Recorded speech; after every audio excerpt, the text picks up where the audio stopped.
John 13:32.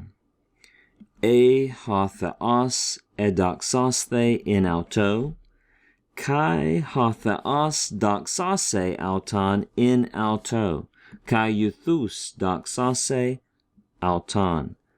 This is the night in which Jesus shared a last meal with his disciples. Judas Iscariot has departed into the night. Jesus is talking about his coming glorification.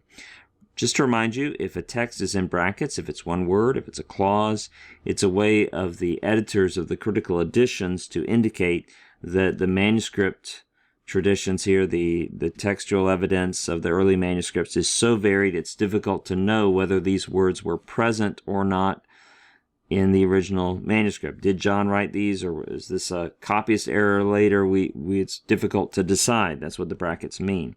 So if God is glorified in him, that is, if God is glorified in the Son of Man, if God is glorified in the Son, in Jesus, in him, and you might want to look above to see why we're translating this form not as a traditional past. It is indeed an aorist passive indicative, third person singular. Notice the augment, notice the theta.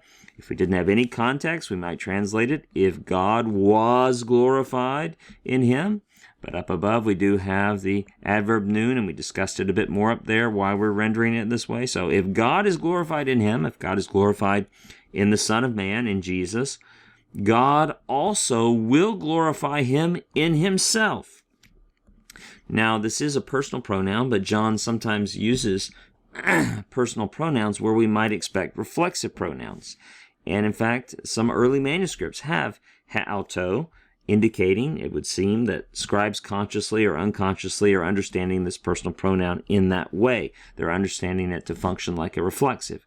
God also will glorify, notice that's a future of doxazo, will glorify him in himself. And immediately, or right away, he will glorify him.